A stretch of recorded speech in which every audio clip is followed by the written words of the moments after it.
ધોરણ 11 કોમર્સ, વિષય અર્થશાસ્ત્ર, પ્રકરણ 3 માંગ. અગાઉ આપણે માંગ કોને કહેવાય અને માંગના લક્ષણો જોઈ ગયા.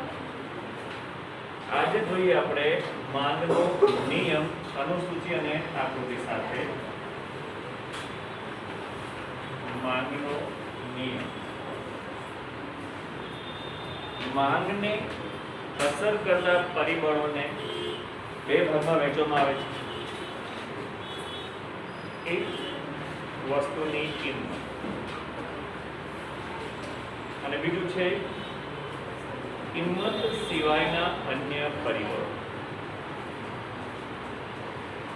અહીં આગળ ખાસ સામાન્ય રીતે વસ્તુની કિંમત એ માંગને અસર કરનારું મુખ્ય પરિબળ છે અને એને આધારે જ માંગનો નિયમ સાબિત કરવામાં આવે છે. તો અહીંયા માંગનો નિયમ એટલે શું કે જ્યારે કિંમત સિવાયના અન્ય પરિબળો સ્થિર રહે, એટલે કે ગ્રાહકની અભિરુચિ, ટેવ, પસંદગી, ગ્રાહકની આવક, સંબંધિત વસ્તુઓની કિંમત એટલે કે અવેજી વસ્તુ, પૂરક વસ્તુ અને ભવિષ્યના ભાવોની અટકળ અને વસ્તી વિષયક પરિબળો હોય તે પરિબળોમાં કોઈ પણ પ્રકારનો ફેરફાર થાય નહીં. એટલે આ બધા પરિબળો સ્થિર રહે અને જો વસ્તુની કિંમત ઘટે તો ખાસ યાદ રાખવાનું છે વિદ્યાર્થીઓ કે જ્યારે કિંમત આવે ત્યારે માંગ જે વધે છે તેને વિસ્તરણ તરીકે ઓળખવામાં આવે છે. શું? જ્યારે વસ્તુની કિંમત સિવાયના અન્ય પરિબળો સ્થિર રહે, યથાવત રહે, ત્યારે માંગની કિંમત ઘટે તેને માંગનું વિસ્તરણ કહે છે અને જ્યારે વસ્તુની કિંમત વધે તેને માંગનું સંકોચન કહે છે. ખાસ યાદ રાખવાનું છે આ વસ્તુ કે કિંમત સાથે વિસ્તરણ અને સંકોચન સાથે સંબંધ છે. એની ઉપરથી માંગનો નિયમ સમજાવવામાં આવ્યો છે. એટલે માંગનો નિયમ શું થયો? ખાસ યાદ રાખી લીધું. જો અન્ય પરિબળો સ્થિર રહે કે યથાવત રહે ત્યારે વસ્તુની કિંમત ઘટે તો માંગનું વિસ્તરણ થાય છે અને વસ્તુની કિંમત વધે તો માંગનું સંકોચન થાય છે. પણ મુખ્ય બાબત શું છે કે એવી ધારણા બાંધવામાં આવે છે જેને માંગના નિયમની ધારણાઓ તરીકે ઓળખવામાં આવે છે. એ ધારણા શું છે કે કિંમત સિવાયના અન્ય પરિબળો એ પાંચે પાંચ પરિબળોમાં કોઈ પણ પ્રકારનો ફેરફાર થતો નથી. ત્યારે આ નિયમ સાબિત થાય છે. એટલે કે ગ્રાહકની, વ્યક્તિની અભિરુચિ, ટેવ, પસંદગીમાં કોઈ પણ પ્રકારનો ફેરફાર થશે નહીં. તેમની પસંદગી, અભિરુચિ તેની તે જ રહેશે. તેમજ ગ્રાહકની આવકમાં કોઈ વધારો કે ઘટાડો થશે નહીં. સાથે સાથે સંબંધિત વસ્તુઓ એટલે કે અવેજી વસ્તુ અને પૂરક વસ્તુમાં પણ કોઈ ફેરફાર નહીં થાય. તેની કિંમતોમાં કોઈ ફેરફાર નહીં થાય અને ભવિષ્યના ભાવોની અટકળ તો ભવિષ્યના ભાવ વિશે કોઈ પણ જાતની અટકળો બજારમાં પ્રવર્તશે નહીં. અને છેલ્લે વસ્તી વિષય કે વસ્તી વિષય પરિબળોમાં પણ વસ્તીમાં તો કોઈ પણ ફેરફાર થશે નહીં. એટલે કે આ બધા પરિબળો યથાવત એટલે કે સ્થિર રહે તો આ નિયમ લાગુ પડે છે. ખ્યાલ આવી ગયો વિદ્યાર્થીઓ? તો અહીંયા ખાસ આપણે યાદ રાખવાનું છે કિંમતની સાથે વિસ્તરણ સંકોચન સંકળાયેલું છે. આવું હોય તો જ માંગનો નિયમ સાબિત કરી શકાય છે. તો એના માટે ખાસ અનુસૂચિ જુઓ કે અહીં આગળ અનુસૂચિને આધારે આકૃતિ તૈયાર કરાય છે. અનુસૂચિ એટલે શું? એટલે કે વસ્તુની કિંમત અને વસ્તુની માંગ આપેલી હોય તે જે કોષ્ટક આપેલું છે તેને અનુસૂચિ તરીકે ઓળખાય છે. ત્યારે વસ્તુની કિંમત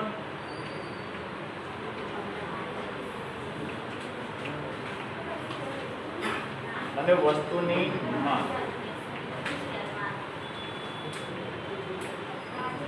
આપણે માની લઈએ કે જ્યારે વસ્તુની કિંમત 50 છે,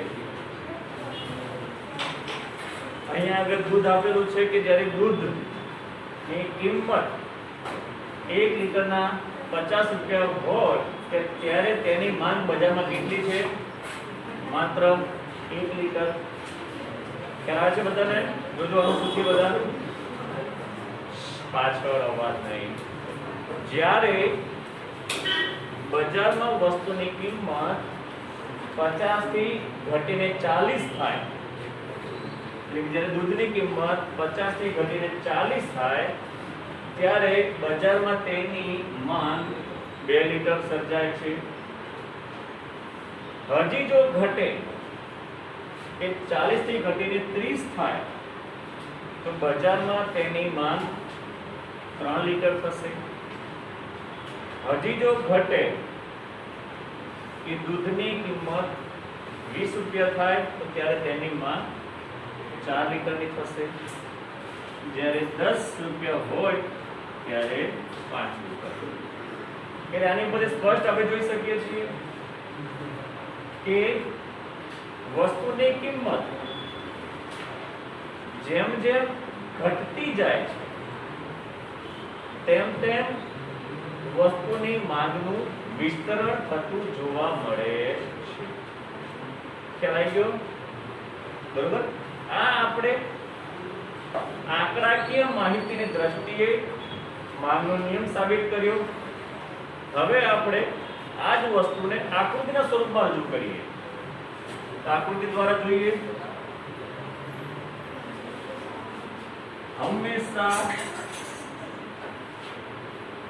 યાદ રાખી લેજો, વાય ધરી ઊભી ધરી છે એને વાય ધરી કહીએ, જે આડી ધરી છે એને આપણે એક્સ ધરી કહીએ છીએ.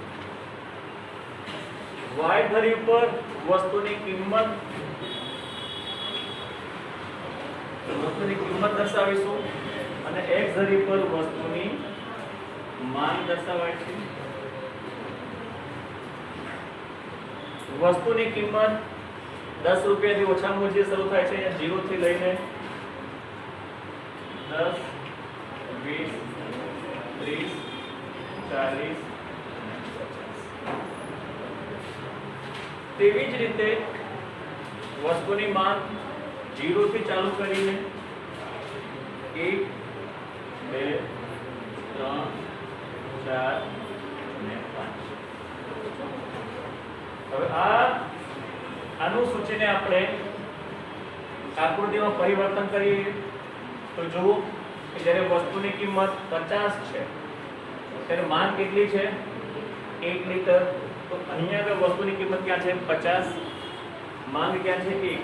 તો જ્યારે આ બંને સીધી લીટી આવે તો અહીંયા બિંદુ બને. ખ્યાલ આવ્યો બધાને? કેવી રીતે બિંદુ બને છે? તે કિંમત 50, માંગ 1 લીટર. તો પડી બધાને? બરોબર. હવે જ્યારે વસ્તુની કિંમત 40 છે તો માંગ 2, વસ્તુની કિંમત 40, માંગ 2 લિટર. ત્યારે બીજું બિંદુ પ્રવર્તે છે જ્યારે વસ્તુની કિંમત 30 છે ત્યારે તેની માંગ 3 લિટર છે.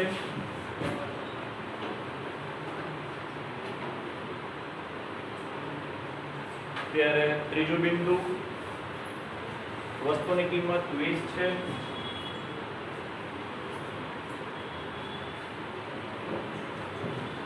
ત્યારે ચોથું બિંદુ ત્યારે વસ્તુની કિંમત 10 છે.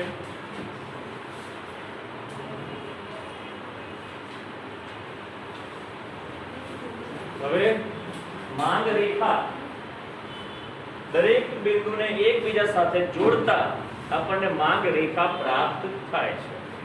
દરેક બિંદુને આપણે જોડી દઈએ.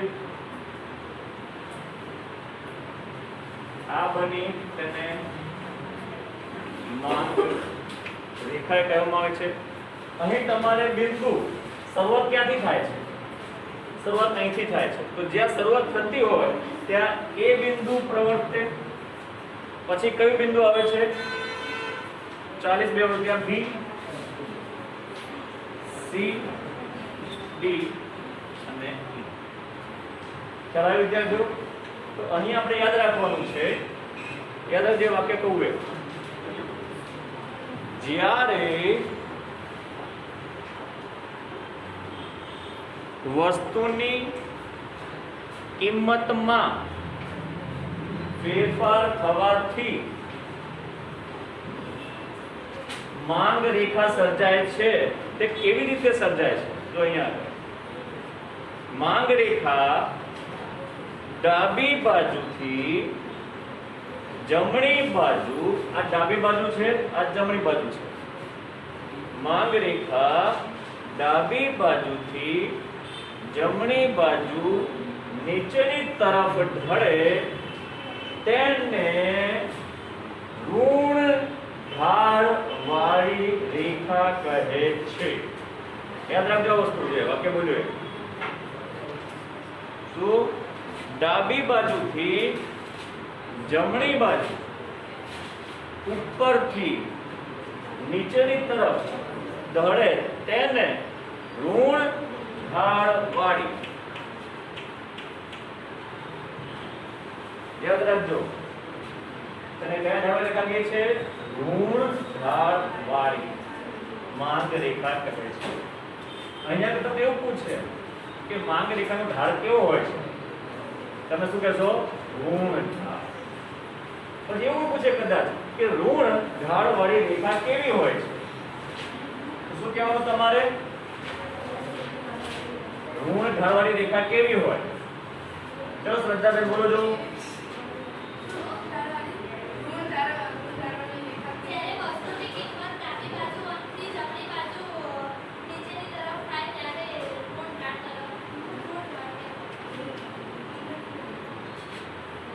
બીજા કોઈ? ચલો ધીરે. ઋણ ઢાળ વાળી રેખા કેવી હોય?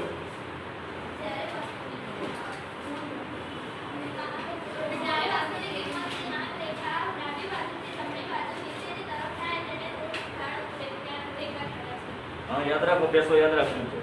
શું બંને ઓપોઝિટ પૂછાઈ શકે? યાદ રાખજો.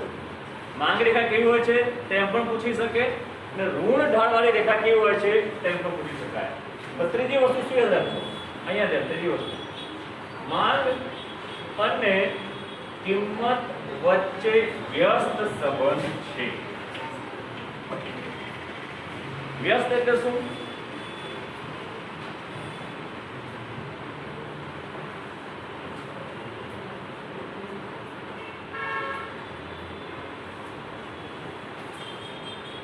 વ્યસ્ત એટલે શું?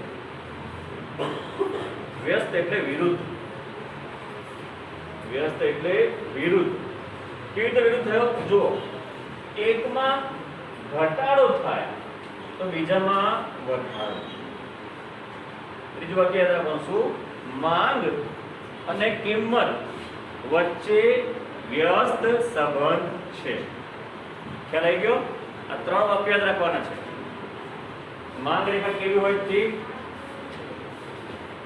ઢાળવાળી રેખા કેવી હોય તે, અને ત્રીજું માન અને કિંમત વચ્ચે કેવો સંબંધ છે.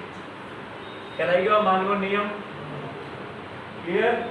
બરોબર. આ ખાસ જોઈ લો એકવાર. અનુસૂચિ બધા યાદ રાખી લો, કારણ કે અનુસૂચિઓ બદલાતી જશે. ઘણી બધી અનુસૂચિ તમારે તૈયાર કરવાની છે. આપણે અનુસૂચિને આધારે નિયમ સમજાવીએ છીએ. બરોબર. એટલે અનુસૂચિમાં જોઈ લો, કિંમતમાં શું થવું જોઈએ? ઘટાડો. કિંમતમાં ઘટાડો થવો જોઈએ અને માંગમાં વધારો.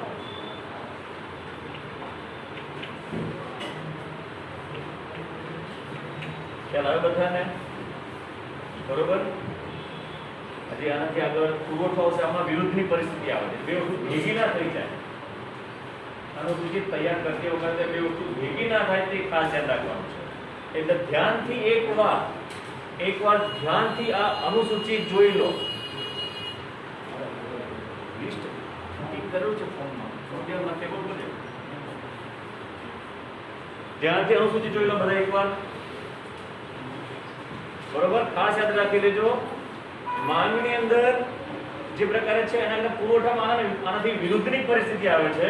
એટલે બે વસ્તુ ભેગી ના થઈ જાય. શ્રદ્ધાબેન, એ આપણે યાદ રાખવાનું છે. ફરીથી કહું છું, આ વસ્તુ પહેલી બીજી કે ગમે તે પરીક્ષા પૂછાશે. માંગનો નિયમ, બરોબર, એટલે ખાસ તૈયાર કરી કાઢો. આના આધારે પુરવઠાનો નિયમ બને છે.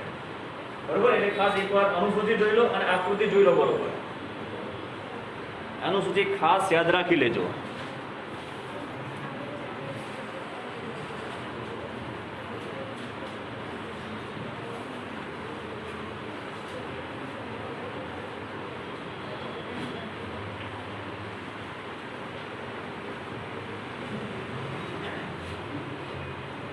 બરોબર. ખ્યાલ આવી ગયો બધાને? ક્લિયર આટલું હવે? બરોબર. તો આવી રીતે આપણે માંગનો નિયમ અનુસૂચિ દ્વારા સમજાવી શકાય છે. હવે આ વસ્તુ ક્યારે બને છે? બે કારણો. એક આવક અસર અને બીજી છે અવેજી અસર. આવક અસર એટલે ગ્રાહકની આવક વધવાથી કે ઘટવાથી શું ફેરફાર થાય છે. આના માટે પાછો મેં એક શબ્દ કીધો હતો.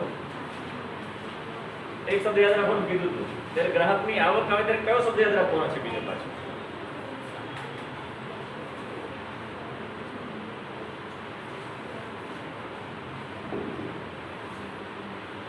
ખરીદ શક્તિ. યાદ રાખી લેજો, ગ્રાહકની કે વ્યક્તિની આવક આવે ત્યારે ગ્રાહકની આવકમાં ફેરફાર થાય એટલે તેની ખરીદ શક્તિમાં ફેરફાર થાય છે. જો ગ્રાહકની આવક વધે તો તેની ખરીદ શક્તિ વધે છે. ખરીદ શક્તિ એટલે શું પાછું?